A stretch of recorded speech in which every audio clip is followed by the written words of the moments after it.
What's up, y'all? Welcome to another episode of Sister Radio Show. I am your favorite sister, not Kelia. And in the house with me, I have blonde-haired girl, or Shanae as I call her. Hey, girl. Hey, how y'all doing? You, girl. Feeling great, feeling good. I hope the audience is too, and I hope you guys have had a great week since the last time you've heard from me. So we're going to jump right in with this interview with blonde-haired girl. You know, I like to get straight to it. My audience knows I get straight to it. Let's get to it. So tell us, who is blonde-haired girl? Wow. That's such a loaded question. Load it down then. Give it to us. Well, blonde-haired girl is a new mom.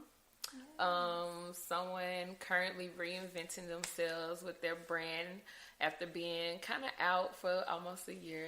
So definitely doing that. So overall, I am a creative director, a designer, a wardrobe stylist, just a Jane of all trades. I was just thinking that, like, Jane of all trades. Definitely, yes. Because when I met you, it was during a fashion show. Right. But when I got to know you, I was like, she does everything. She takes photographs, and yes, she has a line, and when does she sleep? Trust me, I sleep. That's the problem. I need not to do so much sleeping, but I sleep. I think at the time we met, I was just getting back from Korea, officially with my wife. Yeah. Yes. So I was trying to get back in the swing of things in Atlanta, because I had been gone for 2 years. So at that moment, it was just me, networking and just trying to get my foot back in it. You definitely got it back in there. Yeah, it came quick. It came real quick. So that's what I was doing at that time. That's awesome. So did you always envision yourself as this entrepreneur? And like, how did blonde hair girl come to be? So no. I have a degree. I have a bachelor's degree in middle grades education. Never, ever. Nobody ever knows that. And then I have an associate's degree in fashion merchandising. Okay. So I went to Kennesaw State, playing ball for like 4 years. Yes. And then I went to Georgia State where I got my bachelor's officially. And then after that, maybe like a year after I graduated from Georgia State, I went into fashion merchandising because I didn't want to stop the process of getting a degree in education. Right. So I decided to finish that, get the degree, and then go pursue something that I really like. So it just came to me. I was the only like girly girl in college with my teammates, and so I was styling them whenever we went out, and I was always the fashionable one, so to speak, at that time. And so I just, once I finished the path of getting a bachelor's in education, I just decided to go see and educate myself on, like, fashion and things like that. But everything else is pretty much self-taught. And really? Yeah, definitely self-taught, and a lot of failures, a lot of ups, a lot of downs, a lot of in-betweens, and a lot of those things in between from then and now. So which was like 2010, 2015, yeah. It's crazy how time flies too. Like when you think Extremely. 2010, like that's 8 years ago. Yes, like, so long ago. So I graduated from high school in 2005. Went to college. Yep, that's the time frame. That is so the time frame. Well, so I gotta ask, why didn't you go into teaching at all? Like, you just changed your mind? I actually did.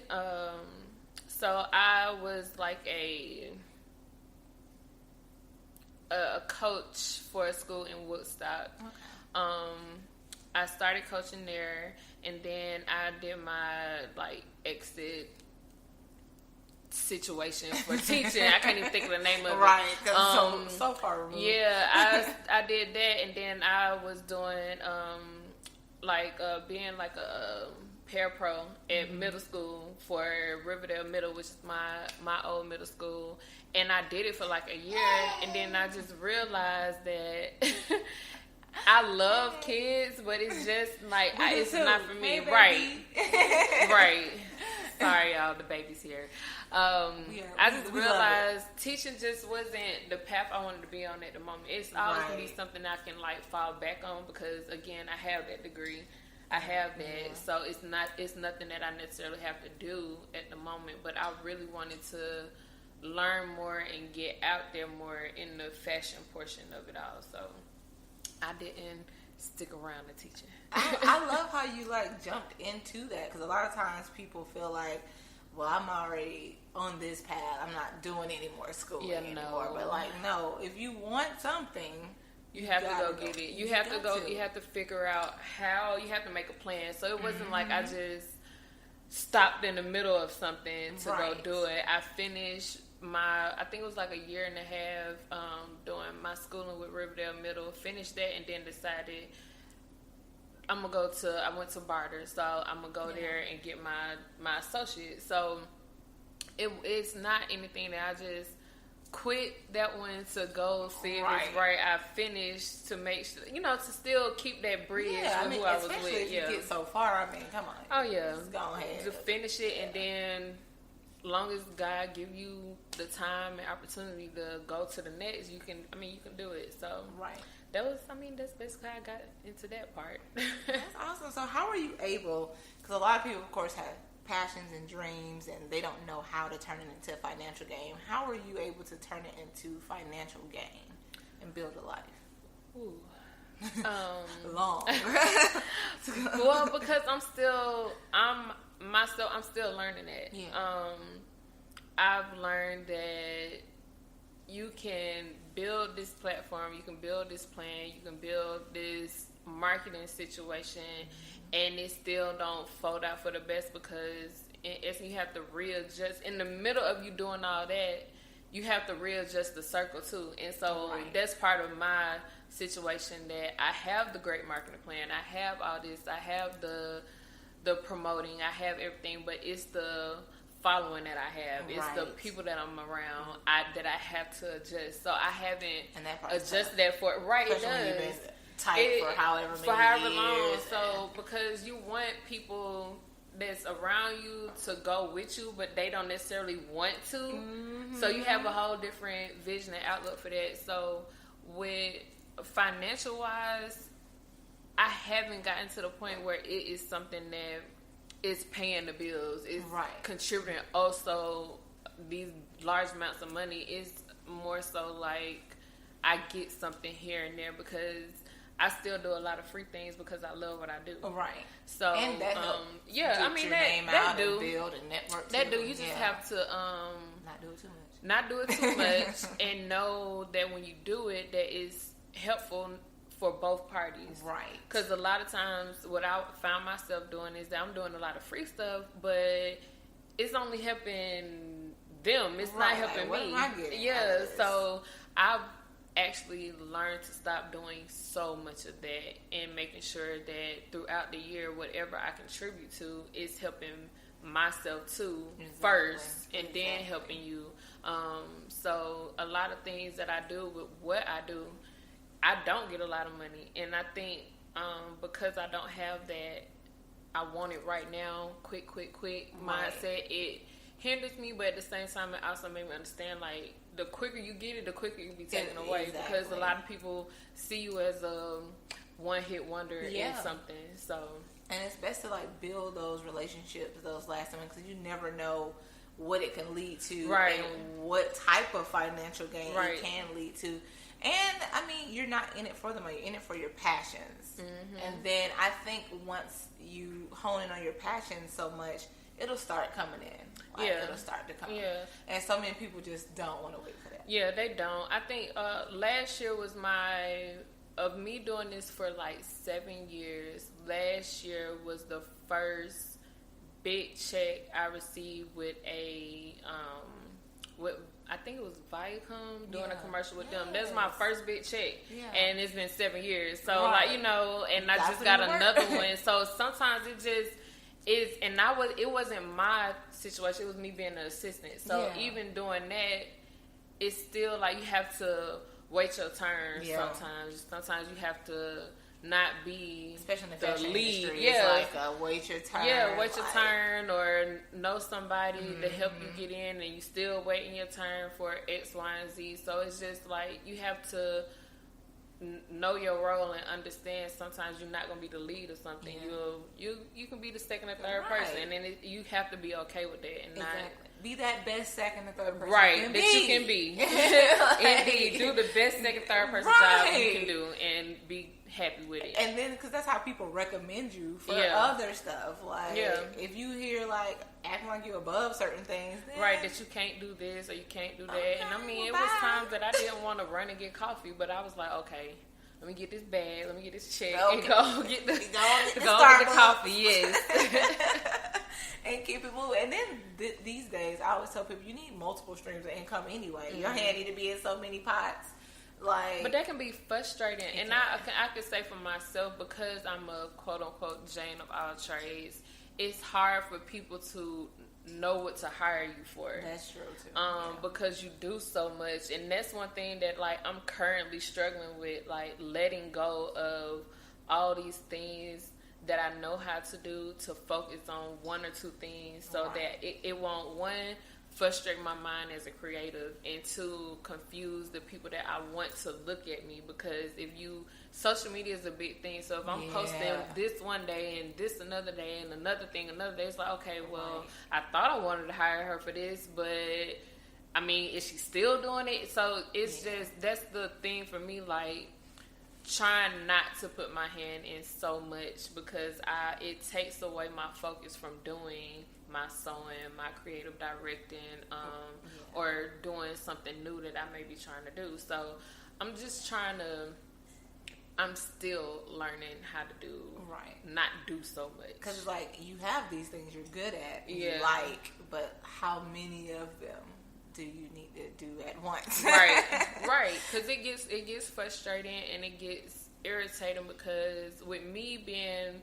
a stylist, creative director, photographer, I'm ready to do a shoot, and I may hire a photographer, and then because I'm irritated with how he's taking a picture or the image is not coming right, now I have to hop in that seat when I want to make sure the garments look great, that the vision looks right. So it all comes to also not just trying to be ultra perfect in it all. And me being a Cancer and creative, and it being my shit, like I just want to make sure that it's close to perfect as possible. Right. And I was literally just talking about this with someone, because they were wanting to start a podcast, or we were wanting to start one that secondary to this one. But nowadays you just gotta launch. You just gotta do it. I mean, of course, certain things need to be in line, right?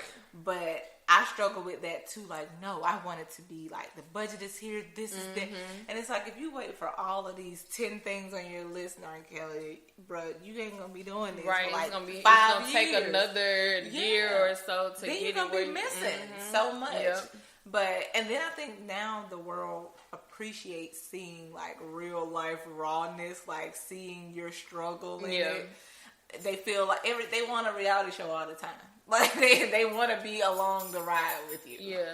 So I definitely get that whole perfectionism part, but then it's like, I'm gonna just do it, Yeah, I totally agree. I'm currently trying to launch my own publication, like for independent creatives who struggle with like getting into magazines or getting credits, or just putting their work out there. And so right now I'm at the point where I want it to be a certain way, and I want these things in place, and they're not falling in place like I want it. And I'm just like, okay, you know what, I'm just gonna push it back. And I've been pushing this type of project back for the longest, that I'm about to push it back again, but I don't want to, because I have people that's excited about it, that's interested in everything like that. But what people fail to realize, like, you have to have a team. You do, and it's hard for me to trust people. So it's even harder for me to get a team. I feel you, because I'm a little bit of control freak when it comes to business. So I'm like, just let me do that. Let me write an article then, because I don't like this. Right. And it's like, and people for me, people aren't as passionate as I need them to be about my vision. So I get that for sure. But launch it, girl. Because I've been noticing you talking about it for some time now. Yeah, it's coming. It's just I want everything to be in place, and I want it to make sense because I want it to be something so epic that it's gonna do another volume. It's gonna want people excited to be in it, and with everything that's going on in Atlanta, it's the opportunity for these people who are moving here to put it somewhere. They definitely moving. And not close. Exactly. So it's just me trying to make sure everything's in the right place and it's when it together. Is visual, it does. It has to make sense. It definitely has to make sense, and it can't look like you just threw all these images in one book and calling it this and that, and it is not. Right. It's not. So what advice would you give like up and coming entrepreneurs or up and coming people in the fashion industry? Like, what's the best advice you can give right now? The best advice I could give would be it's okay to do free shit. Yes. Everybody want to get paid. That's the best advice because with me working for Control Magazine as creative director, it allowed me to see that people who think they should get paid shouldn't get paid. From hair, makeup, model, photographer, even like myself. Sometimes I don't have the best days as a creative director, but we have to be able to get our craft to close to perfection or close to worth being paid, that when you do bring it to somebody, you have something to show that you're worth being paid. Yes. I've had models, well, is it a paying gig? Baby, you don't even have a real comp card, but you want me to pay you? You don't have the smallest thing. Your email, for example, says Big Booty Judy at Gmail, and you like, and you want me to hire you as still doing this, right? You want me to hire you as a model, and your name not even Judy? Like, I don't get it. So it's just like no professionalism, no backing, no portfolio, no professional images of quality. Right. So it's just your homegirl taking your photos. You know what I'm saying? There's nothing wrong with homegirl taking them. It's not. But it needs to be of great quality. Or doing something for her to, not let everybody know it's taking on an Android iPhone. Right. Like, so it's just it's just that, and free can start on so many levels. Like, you can do the free work for a portfolio. You can do the free work for somebody to see what it is that you do. And I think people just misconstrue the word free based off of so-and-so telling them that they worth $100 for this and the third, when they don't have, like I said again, a portfolio, the right attitude walking on set, knowing what to do as a model, knowing what to bring to set as a model. Right. Or, this is not me picking on models, but it's just one of the topics, you know. And being here in Atlanta, what I see, everybody a model. Everybody a model. This is the new Hollywood, and people automatically come here with this, oh, I'm about to get paid, and it's like, one day you will, but like, tell them to go visit California and see how many people thought the same thing and they homeless. Like, so it's just that's the best. I mean, I think we just gave several types of best advice, but that would be my thing. Like, free. Don't be afraid of doing free shit. Like, it should be okay. Yeah. You don't have to do everything for free. Definitely, like, categorize what you want to do for free. Yeah. But that would be my best Especially advice. Like if you're a model, you meet a photographer, you guys can help each other. They need a portfolio, you need one. Right. Like, here we go. Right. Each person can use each other's talent for what it's worth. Right. And that's how you build a relationship that's worth keeping. Yeah. So, I like a barter system. You got this, I got this. Here we go. Let's make it work. Yeah. Let's create something to where it's beneficial for both of us. Even if it's like once or twice out of the month, or once a month or something. At least like, here's my one free thing that I know and I'm guaranteed to get. Versus like, I'm doing all this free stuff and I have nothing to show. Right. And then if somebody hit that person up and they need, like, let's say a model, they can recommend you. If Right. somebody need a photographer, they can recommend you. Right, like, because they know your work ethic, how you gonna arrive on set, and everything like that, the kind of relationship you're trying to build. So that's even better. Right. So, but I feel like people only think like this big. Like, no, expand your thoughts. Like, don't just you're missing be narrow-minded about it. Yeah, just definitely. Especially when you're, and I go to models too, because modeling is such, to me, a difficult industry because A, everybody's a model, and B, you know, you have to ask yourself what sets you apart. And I feel like there's not a lot of people setting themselves apart. And it's like, okay, then, well, no. Good Nobody luck with has that. people are seeing you like that IG one. If it's private, you're not gonna even hear another response from me. You need to create just a model page, right? And then when you do have just your model page, everything is filtered. Like, that's not showing me anything. Like, you showing me that I can put an airbrush on you. Right.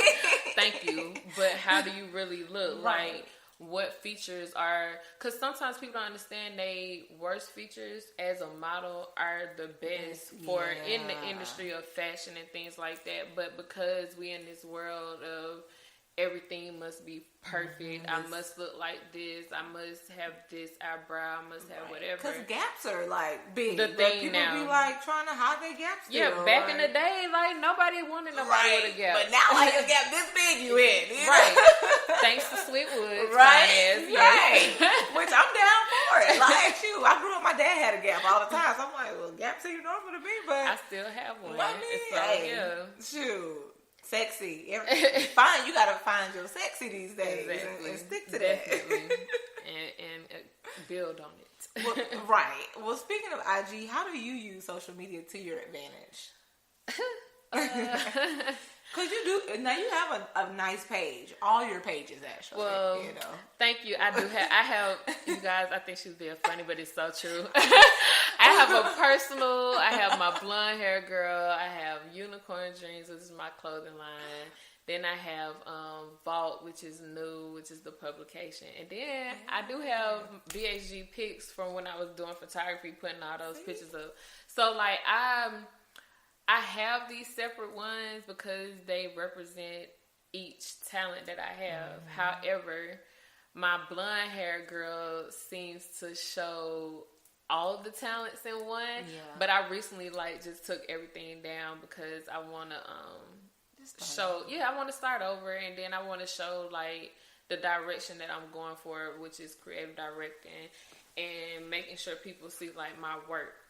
So like how I use social media, definitely hashtagging, looking at everybody hashtag, and because I work for myself and control, like I use it to kind of see like what's popping, who out there, who would be worth it that's in Atlanta to mix and mingle with, to try to get them to work with Control or myself.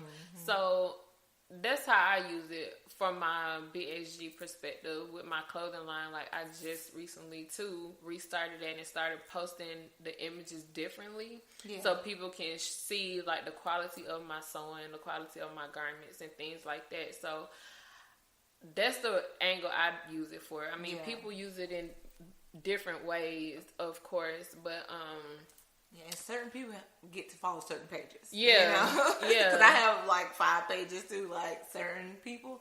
I think I've deleted like maybe 10 to 15 people who on my blonde hair girl one haven't been liking anything, or they don't show up frequently on my feed. So I kind of just like unfollowed them, and it wasn't like it was a business move versus a personal. And I think most of these people follow my personal page, so it's like, okay, well, whatever. Right. If you're not trying to hit me up or nothing dealing with this, then it's no point in you being on me following you. You probably still following me, but I ain't following you no more. Because, so you don't post it, so there's that. I don't see you enough. So that's basically how I use it. That's good. But so I know you talked about being in the game a long time, 7 years before you got your biggest check. Yeah. Outside of that, what has been your most challenging aspect of being an entrepreneur and or in the fashion industry? Keeping my professionalism. keeping my professionalism on social media and in person. Social media. Yeah, like I'm from College Park, and so like I think people really want to see like what limits they can push me to. But my wife and anybody close to me know, like I don't think anybody has ever really seen me blow up, like legit blow up. Yeah, you always seem mad calm, even when like stuff is going wrong, like behind the scenes fashion shows, people ain't showing. I think I'm too calm. I think now I need to start being like an Anna Wintour you or almost like a scary calm, because it's kind of like, hey, I don't know what might happen. Because really, I be going off to my wife. Like I pull her aside and be like, these. Can I cuss on here? Yes. Oh, okay. I'm like, these motherfuckers are trying me. Like they trying me, and I was being tried at my fashion show. So like. A lot of times it's me knowing that I have a lot to lose, and that people even when a lot of, and I don't realize a lot of people watching me until like I have a moment with myself, like I gotta give up on this shit, and then I randomly get like, "Oh, you doing so well? I'm so proud of you." I'm like, okay. See, God is really trying.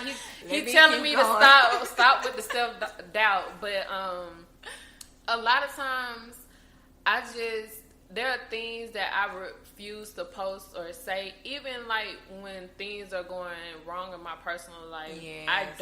Nobody ever will know what's really going on. And that's the same way I treat it with my business. Like I try not on my end to burn a bridge with anybody, even if I know that I'm not going to mess with you on the later end of anything dealing with business, because I've learned with me being with Control for like 2 years, I've learned that people try to be nice or befriend me because they think I'm going to plug them with that. Right. At the end of the day, that's not even my say-so on anything. So I tend to try to, like, before I post or say anything, I tend to take a step back, breathe, or call my wife to go off about it and ask like, what should I say before I really say it, because people really be trying me, like, especially I'm nice, but nice. I will go the fuck off on you with no remorse.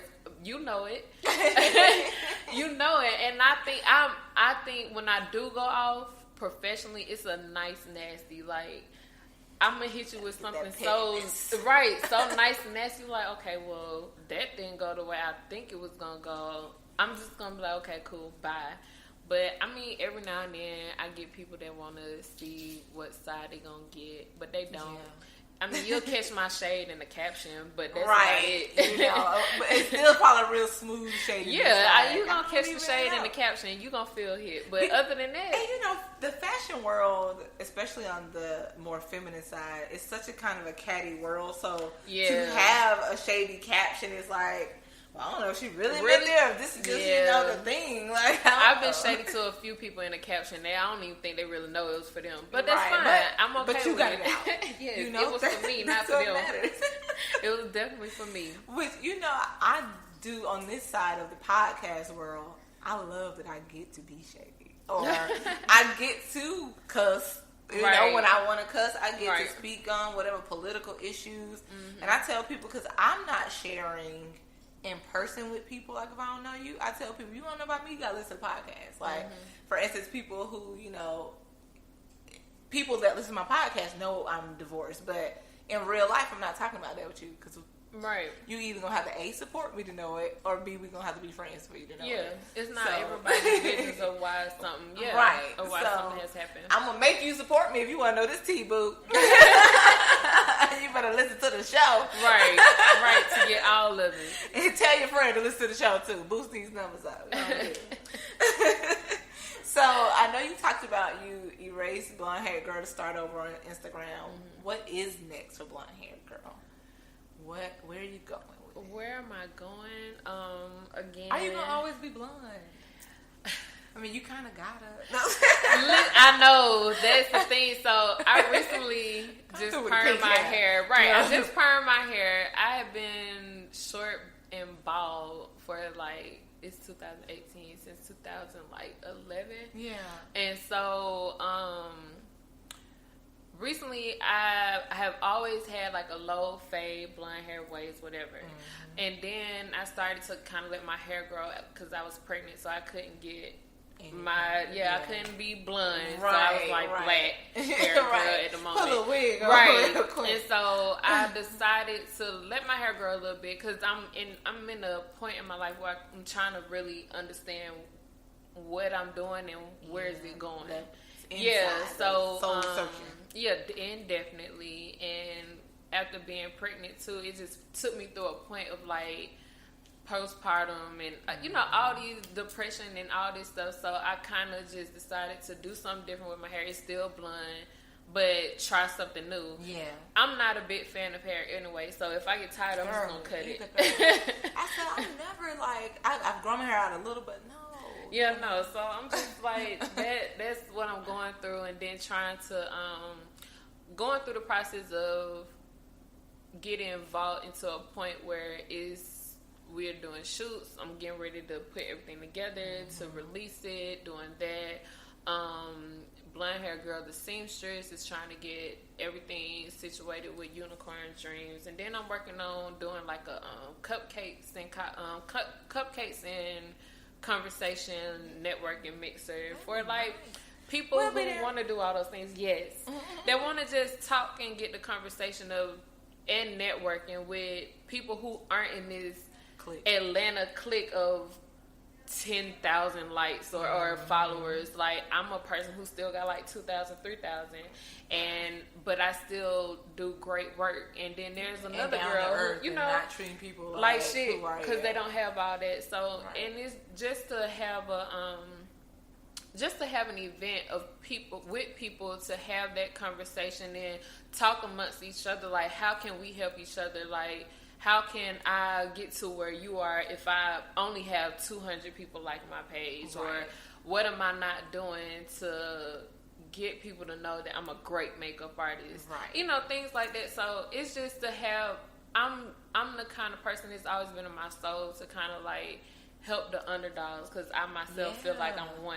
So I want to put myself around them people. People like truly don't know things. And it's so nice to have someone looking out for you to say, do this instead of that. Yeah, but it's also about how you go about it to get the information. That too. So with me being with Control, I started as an intern as a stylist for Julian Lark. And then after that, it progressed into me actually doing things for Control Magazine with the models, trying to help do other things. And then now me being the creative director. So to get information, although you're doing things for free, you have to put in work and show somebody that you're worth knowing what I know. Exactly. So it's nothing wrong with asking the questions, but it's also trying to make the person that you're getting the information from want to make sure that you're not using me to now do whatever. Because I've been in that spot where I've had an assistant and they stayed working with me for like 2 weeks. Only to get the information of how can I get into a show and live. That's why a lot of people are tough on just giving the information for free. I always wondered that because, like, one of my favorite movies, The Devil Wears Prada, I was like, she's just so hard on these folks. But but you see why. Like, and I think for a lot of people that's in fashion, that's anybody's favorite movie because you see, like, this lady made this girl do all types of dirty work. And she even had to step on the toes of somebody who was there before her. So it's just like you have to put in the work to know the information. You can't just... And to say, I'm really here for this. Yeah. And really people wonder why they have to pay all this money to hear Mean Lean speak, to hear Julian Lark speak, to hear whoever speak because you're not going to come work for me to get it for free. So I'm going to make you pay to know and take these classes to understand. So I get that. But, and again, some people don't even want to pay the money. To hear the information. Really so they miss something. So that's what the cupcakes and conversation would be about once we put it together to have it. Just for everybody to be in the same building and play these different kind of networking games and hear a few people talk about like how to get or how they started, or answer whatever questions and tell their journey, because it's important to know like how did this person who I'm sitting next to that I didn't even know get to A, B, and C. Yes. So that's basically what it's for. That's basically what's next before 2019. Yes. Yep. So tell the people how to follow you. Which page? No. So today, since we here for Blonde Hair Girl, we're going to follow Blonde Haired Girl. That's haired with a D, not an E. You will always see my logo with... It's such a bomb logo, first of all. Well, thank you. It's like, don't change that logo. I'm That's not. Like a bomb my friend, logo. When I used to work with Cupcake Mafia, my homegirl that we interned together with, she created it for me, and it's so just been that ever since. It gotta be that. I know I won't change it. If I change it, I'm gonna have to change everything. Right. It's just too legit. Everybody, when it's been places that I've been, we stayed in Korea, and I was at Tokyo Fashion Week, and I was wearing my pins. So amazing. It was bomb. It was so bomb. And this girl's like, I just followed you on Instagram. I'm like, who, me? Right. Me? She's like, yeah, because your logo. I was like, yeah, that's mine. She's like, you look just like it. And Kiana is still my good friend from this day. Like, I love her. But it's does she still graphic design and everything? No, Kiana didn't do it. She's someone who I met in Japan. She stays there and she does makeup. She's actually from the States. So me and her just been friends ever since meeting that fashion week. But it's a bomb. It's a bomb logo. Thank you. Sometimes logos just stick. That's just one of them. I can't change it. You don't need no words and no nothing. My IG, what is it called? Like profile picture. Yeah, it hasn't changed. You can't because I can't. When people looking for it, they have to see it. Yeah, so you can follow me on IG there. I'm definitely on Facebook under the same name. All my social media handles are that. Right, and that's the thing. Y'all keep your social media on one accord. Try if you can. Definitely try.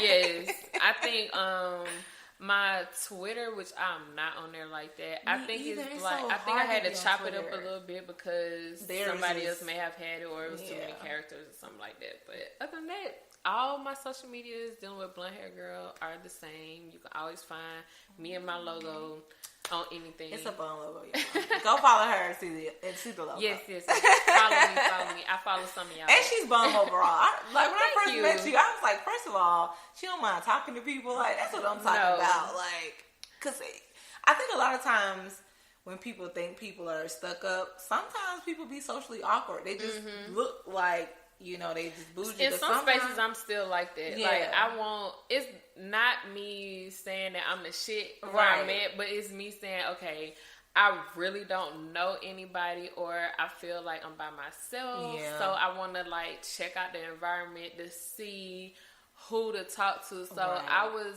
at a seminar, and one of the things they suggested when you're in that position, just find somebody that you see looking at you, y'all looking at each other. Right. Go have like, hey, I'm so and so. I like shit. Just spark up like a random compliment conversation to warm yourself up to want to talk to additional people in the environment. So I think when I met you,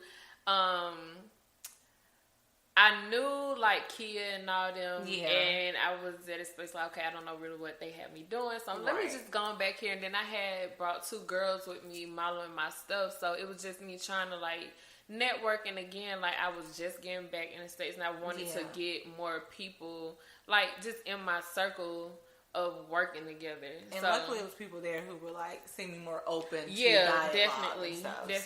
Yep. Because I was like, she's so adorable. Yeah, thank you. I don't know why in my head you seem like little and short, even though you're not even that short. I am little and short to people. Like I don't even know why, because I feel like we're the same height in like real life.